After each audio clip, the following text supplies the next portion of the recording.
Bonjour à toutes et bonjour à tous, bienvenue dans cette nouvelle vidéo pour parler du rallye de Noël. Que vous soyez trader, que vous soyez investisseur, je pense que cette vidéo peut vous intéresser. La question à laquelle je me pose au rallye de fin d'année, c'est comment je peux en profiter sans forcément être collé derrière le graphique et regarder chacune des bougies qui peut se passer 4 heures ou journalière. C'est vraiment cette question-là. Parce que le rallye, en plus, si vous êtes trader, vous allez voir, c'est un moment un petit peu particulier de l'année, un petit peu comme ce qu'on a en août, c'est-à-dire que globalement, on a un appauvrissement des volumes, j'en parle suffisamment sur le canal Discord normalement. On a un appauvrissement des volumes et donc du coup, bah, le marché peut réagir très bien en mode crabe, d'accord? Peut très bien ne rien faire pendant ce rallye de Noël, pendant Noël, ou partir comme ils sont partis et continuer sur leur lancée, c'est-à-dire d'enchaîner sans jamais bah, tout simplement corriger suffisamment pour permettre de rentrer en position avec, on va dire, des gros lots, comme on dit, d'accord? Donc voilà, c'est un moment toujours particulier. Personnellement, c'est un moment que j'apprécie peu, et donc j'aime bien justement, préparer mon année suivante. C'est-à-dire que là, j'estime qu'on est à 92-95% de la fin de l'année. Bah, je prends du recul, je regarde ce que j'ai fait cette année. Est-ce que c'est bien, est-ce que c'est pas bien, est-ce qu'il y a des points d'amélioration? Et je me place tout simplement des objectifs et des challenges pour l'année d'après. Ok. Et donc, comment en profiter? Ben, en fait, acheter des actions, c'est plutôt pas mal. Donc, je vais vous proposer tout simplement les 3 ou 4 actions que je vais acheter personnellement, et puis une liste non exhaustive qui peut tout simplement vous donner des idées. On va voir graphiquement, et puis derrière, parler un petit peu des fondamentaux.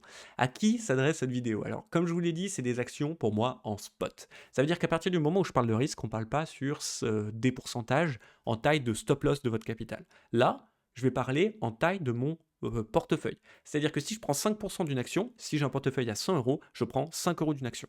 Voilà, ni plus ni moins.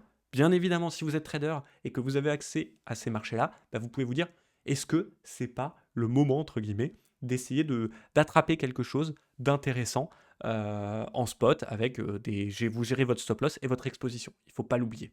Alors c'est parti, on commence tout de suite avec la première action qui est une action du luxe français.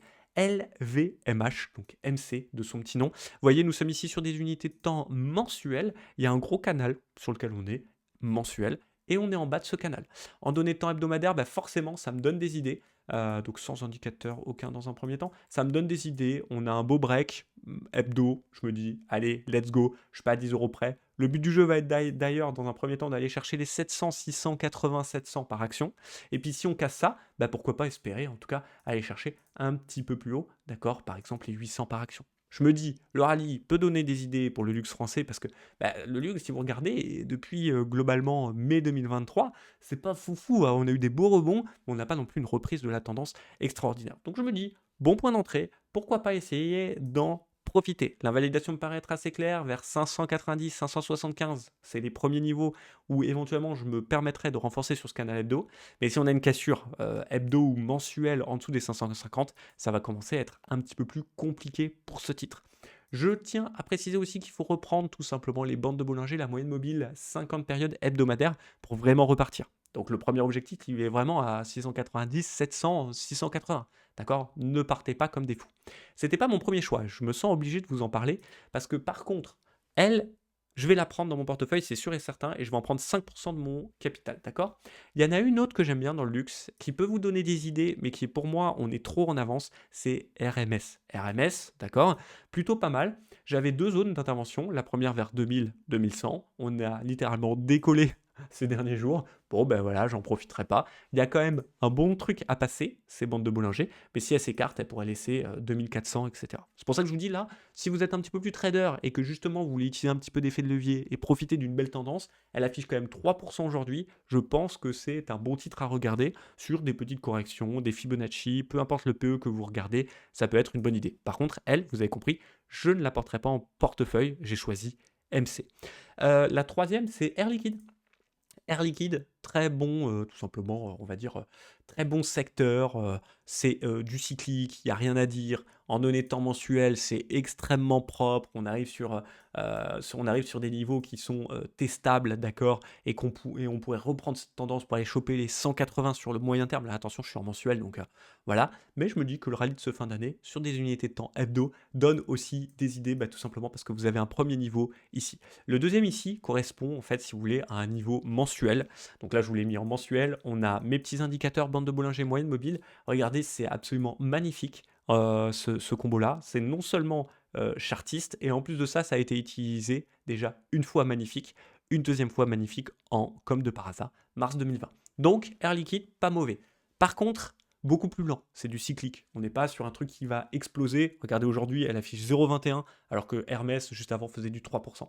Donc beaucoup plus cyclique, mais prendre une petite exposition là pour aller chercher qu'est-ce que je me suis marqué, je vous dis juste comme ça, pas de bêtises, 175 par action, ça peut être pas mal. Et la validation, elle est pour le coup extrêmement claire. À la limite, vous pouvez vous baser sur les plus bas d'ici, même si je préfère utiliser les plus hauts d'ici. Mais vous voyez entre 53 à 54, une invalidation, c'est plutôt pas mal. Et si par hasard, on arrive à retrouver les 140 par action, bah, ça sera une zone mensuelle à travailler peut-être de façon plus agressive. Pareil, je prends 5% de mon portefeuille. La dernière, c'est Nvidia. Alors pourquoi Nvidia? Tout simplement parce que Nvidia, elle est un petit peu en retard par rapport aux autres. Je vais vous montrer Apple, sans indicateur, pardon. Je vous montre Apple. Apple, elle a cassé ses plus hauts, d'accord? C'est absolument, tout simplement magnifique, ok? Et elle est partie, je sais pas où. D'accord. Bon, voilà. Je l'attendais un petit peu plus bas, vers 200. J'ai eu une première fois une entrée, pouf, sur lesquelles j'ai pris des bénéfices. Bon, bah, comme d'hab, de toute façon, Apple, il faut la travailler sur le long terme. Mais bon, j'estime que, vous voyez, Nvidia, pour le coup, elle est un petit peu plus en retard. Et je me dis, pourquoi pas? Et puis, ça fera du Nvidia en portefeuille. Alors, l'invalidation, elle paraît claire aussi, c'est-à-dire que globalement, en dessous de 135, ça sera un petit peu plus compliqué pour ce titre-là. Il faudra attendre des zones un petit peu plus basses. Pourquoi pas les 100, 105 par action, d'accord, comme d'habitude. Donc voilà, mais je me dis qu'on peut aller chercher très rapidement les 156, d'accord. Et une fois qu'on aura fait les 156, ben on pourra espérer aller un petit peu plus haut. En gros, on y sera. Le rallye de Noël nous donne peut-être une bonne idée pour 2025, et puis bah, tant mieux, hein. On y va. Maintenant, on va passer sur des titres un petit peu plus particuliers, c'est-à-dire que je vais tout simplement vous dire ce que je vois. Graphiquement, ça me paraît être intéressant, mais par contre, c'est ceux que j'ai choisi de ne pas prendre. Voilà, j'en ai déjà sélectionné 3, je vais vous en donner un quatrième, et pour moi déjà, ça sera, je pense, extrêmement bien pour sélectionner, faire un petit peu vos courses, peut-être vous donner tout simplement des idées.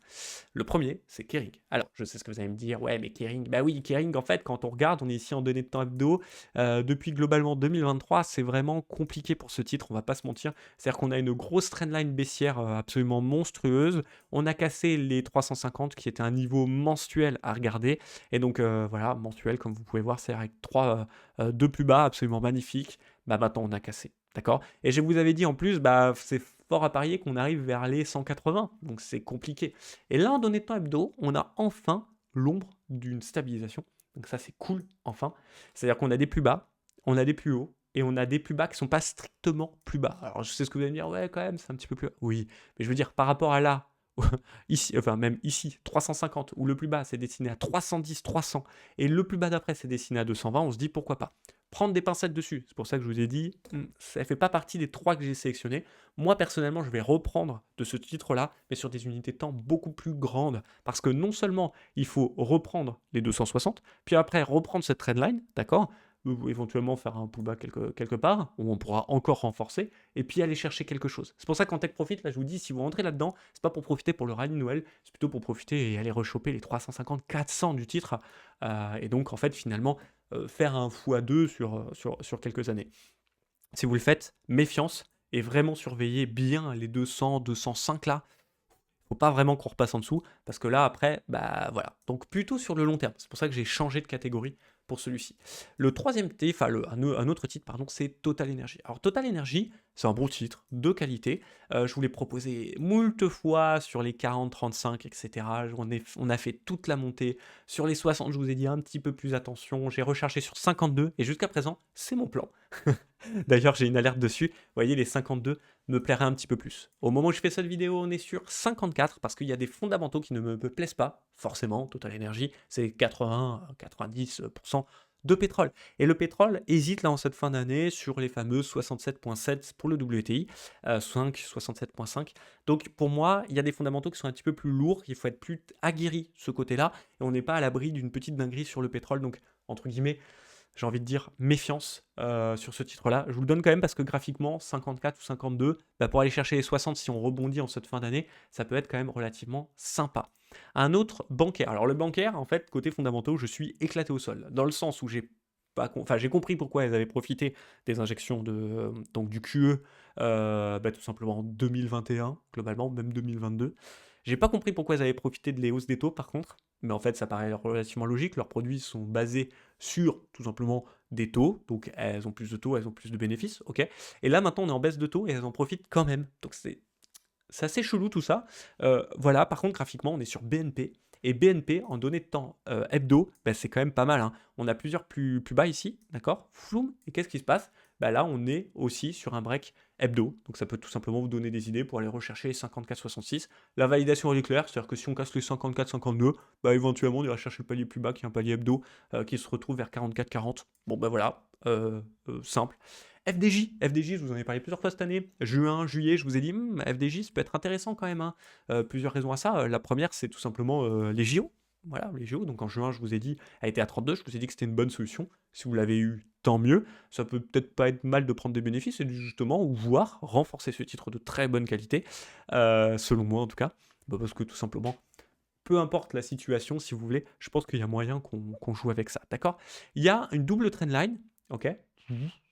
Et qu'on a joué à la perfection sur ce titre. C'est-à-dire que bah, on est allé casser, on est allé pullback, et ensuite on a cassé, et là on fait quoi? On pullback, la deuxième. Donc c'est parfait. Alors il y a une zone à reprendre, hein, qui est une zone un petit peu grande, hop, tout, qui est ici, vous la tirez, on l'a testé. Le but du jeu, bien sûr, de ce titre-là, ça va être non seulement bah, maintenant de confirmer son pullback, et s'il confirme son pullback, la hauteur du pullback devrait être nécessaire pour essayer d'aller chercher un petit peu plus haut. Voilà. Les fondamentaux sont sympas, c'est la Française des œufs, ça gagne de l'argent, c'est cool. Voilà, le seul bémol, c'est que c'est cyclique, et donc c'est pas comme du Nvidia où on va toucher les 170 peut-être avant la fin d'année, voire début d'année prochaine. On n'en sait rien, Inch'Allah, hein, je n'ai pas de boule de cristal, je tiens à préciser quand même. Mais voilà, c'est un titre un petit peu plus lent. Maintenant, secteur américain, Coca-Cola. Coca-Cola, j'adore.